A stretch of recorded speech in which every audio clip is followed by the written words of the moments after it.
আপনাদেরকে সালাম জানাই, শুভেচ্ছা জানাই। অনেকক্ষণ অপেক্ষা করছেন আপনারা। আপনাদের কৃতজ্ঞতার সাথে আপনাদের অবদান স্মরণ করি আমাদের সাংবাদিক বন্ধুদের। আজকে আপনারা জানেন যে ব্যবসা শিক্ষা ইউনিটের 25-26 শিক্ষাবর্ষের জন্য আজকে আমাদের ভর্তি পরীক্ষা ছিল। ঢাকা বিভাগ সহ আমাদের মোট 5টি বিভাগে এই আয়োজন হয়েছে। ঢাকাতে 59টি কেন্দ্র আছে এবং এর বাইরে খুলনা, রাজশাহী, চিটাগং এবং রংপুর এই 4টি বিশ্ববিদ্যালয়ে কেন্দ্র আছে। আমরা শিক্ষার্থীদের সুবিধা বিবেচনা করে বিকেন্দ্রীভূত ব্যবস্থায় এই ভর্তি পরীক্ষার আয়োজন করেছি, আপনারা এটা জানেন। এবার আমাদের 1050টি আসন আছে এবং 34,062 জন এই আসনের জন্য ভর্তি পরীক্ষায় অংশ নিচ্ছে। আমি এর আগেই কথাটি বলেছি আমার সম্মানিত অভিভাবকবৃন্দের প্রতি যে প্রতিটি আসনের জন্য আমাদের প্রায় 33 জন শিক্ষার্থী প্রতিযোগিতা করছে। এটি খুবই কঠিন একটি প্রতিযোগিতা। কোনোভাবেই আমরা যেন আমাদের শিক্ষার্থীদের, আমাদের সন্তানদের মনোভঙ্গের কারণ না হই, কোনোভাবেই তাদের উপর যেন কোনো চাপ প্রয়োগ না করি। প্রতি শিক্ষার্থী তাদের নিজের মতো করে সক্ষম, তাদের প্রত্যেকের নিজস্ব অ্যাপটিচিউড আছে। সেই অ্যাপটিচিউডে সেই সক্ষমতাকে আমাদের যতদূর সম্ভব সমর্থন করা উচিত, ফ্যাসিলিটেশন করা উচিত। ভর্তি পরীক্ষাই জীবনের শেষ কথা না, এই জিনিসটি পরিষ্কার মনে রাখা দরকার। অভিভাবকদের অনেকেই আজকে আমাদের সাথে কথা বলেছেন, আমরা তাদের ভেতর উৎসাহ উদ্দীপনা দেখতে পেয়েছি। আমরা অত্যন্ত সম্মানিত বোধ করি যখন অভিভাবকরা আমাদের এই ক্যাম্পাসে আসেন। আমাদের অত্যন্ত সীমিত সামর্থ্য, আমরা তাদের জন্য খুব বেশি কিছু করতে পারিনি।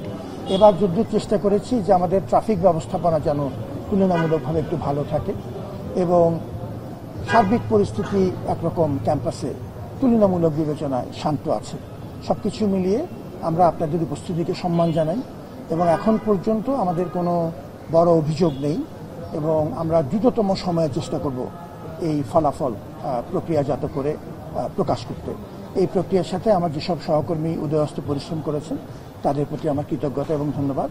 এবং এই সুযোগে আমি দেশবাসীকে ধন্যবাদ জানাতে চাই ঢাকা বিশ্ববিদ্যালয়ের পাশে থাকবার জন্য। আমরা সবসময় আপনাদের প্রতি কৃতজ্ঞ। স্যার, একটা প্রশ্ন ছিল, আমরা দেখছি যে শিক্ষার্থীদের অনেকেই আজকেও যখন এখানে পরীক্ষা শুরু হচ্ছে তার আগেও অনেকে আন্দোলন করছে বা আগে থেকেও তারা এখানে আন্দোলন করছে যে পোষ্য কোটার বিষয়টা, সেটা নিয়ে একটু যদি বলতেন এবং সিন্ডিকেটে কবে কি। আচ্ছা, আমি দুটো বিষয় একটু বলি। আপনি ধন্যবাদ এই প্রশ্নটি করবার জন্য। আমি হয়তো এমনিতেও একটা পর্যায়ে এটা নিয়ে কথা বলতাম। আমরা সবাই মেধার পক্ষে এবং এই পোষ্য কোটার বিষয়টি নিয়ে আদালতে একটি মামলা আছে, একটি রিট মামলা হয়েছে এবং সেই মামলার ভিত্তিতে ঢাকা বিশ্ববিদ্যালয়ের প্রতি মাননীয় আদালত একটি রুল নিষিদ্ধ জারি করেছেন। আমরা সেই রুলের উত্তর দেবার প্রক্রিয়া আছে। অতএব বিষয়টি এই মুহূর্তে বিচারাধীন। আমি এটির গভীরে যাওয়ার আমার সুযোগ নেই। আমি শুধু আপনাদেরকে বিনীতভাবে এই কথাটি বলবো যে আমরা সব রকম কোটার সংস্কার করেছি।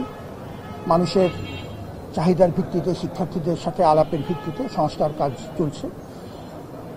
মাননীয় আদালতের যে কোনো গাইডেন্স, নির্দেশনা এবং তার রায় শিরোধার্য। আদালত আমাদেরকে যেভাবে রায় দিবেন আমরা আমাদের এই রুল নিষিদ্ধ জবাব তৈরি করছি এবং তার ভিত্তিতে আমরা আদালতের কাছ থেকে যে রায় পাবো সে রায় আমরা মেনে নিতে সম্পূর্ণ প্রস্তুত আছি। আপনাদের সহযোগিতা কাম্য।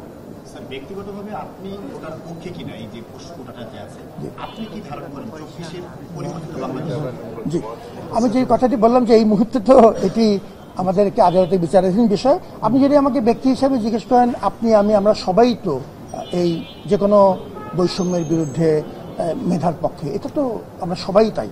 কিন্তু এটি একটি প্রাতিষ্ঠানিক রূপ যখন ধারণ করে তখন এর ভেতরে আমাদের আরো অনেক রকম বিবেচনা থাকে, কিন্তু আমরা অবশ্যই মেধার পক্ষে। ধন্যবাদ।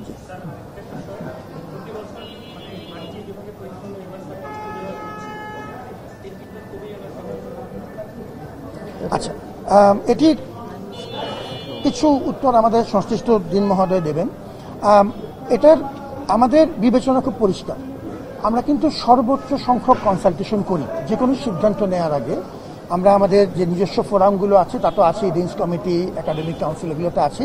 এর বাইরে আমরা অভিভাবকদের সাথে যখন সুযোগ হয় কথা বলি, শিক্ষার্থীদের সাথে কথা বলি। এখন আমাদের নির্বাচিত একটি সংসদ আছে।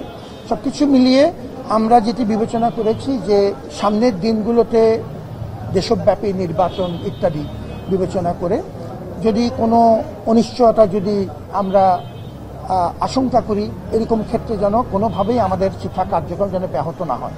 এবং সেই জন্যই আমরা চেষ্টা করেছি যে এই সময়টিকে কাজে লাগিয়ে, বিশেষ করে এই শীতকালীন ছুটিটিকে কাজে লাগিয়ে আমরা যেন নিশ্চিত করি যে আমাদের ভর্তি পরীক্ষাটা হয়ে যাক, এবং আমরা চেষ্টা করব যে আমাদের ক্যালেন্ডার এটি পুষিয়ে নিতে, কোনোভাবে যেন ক্যালেন্ডার ক্ষতিগ্রস্ত না হয়, সেটাই আমাদের উদ্দেশ্য।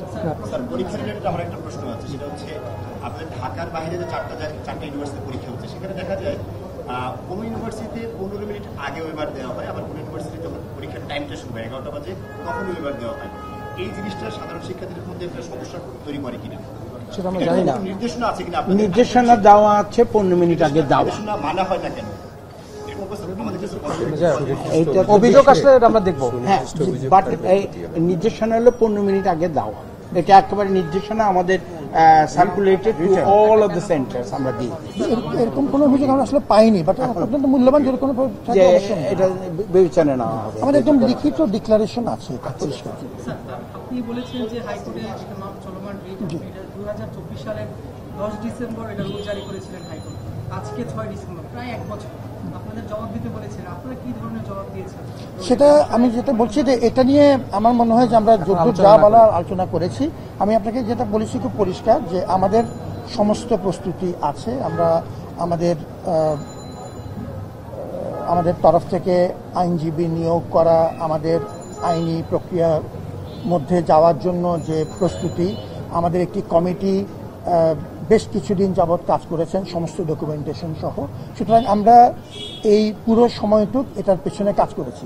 কনসালটেশন, ডকুমেন্টেশন, আমাদের আইনি প্রক্রিয়ার জন্য যে আইন যে টিম নিয়োগ করা থেকে আরম্ভ করে পুরো প্রস্তুতিটুকু আমরা নিয়েছি, এবং আমরা এখন জবাব দেওয়ার জন্য প্রস্তুত। আরেকটা তথ্য হলো, এটা আমাদের শুনানির তালিকায় ছিল। যেদিন প্রধান বিচারপতি ফুল বেঞ্চের মিটিং ডাকলেন ওই দিনই ছিল। যেহেতু ফুল বেঞ্চের মিটিং ডেকেছেন উনি ওই দিন মাত্র 7টা শুনানি করতে পেরেছেন। তো নেক্সট আবার হয়তো এটা শুনানি এই গত সপ্তাহের আগেই এটা। ঠিক আছে, আপনাদেরকে আমার ধন্যবাদ জানাই, কৃতজ্ঞতা এবং ধন্যবাদ।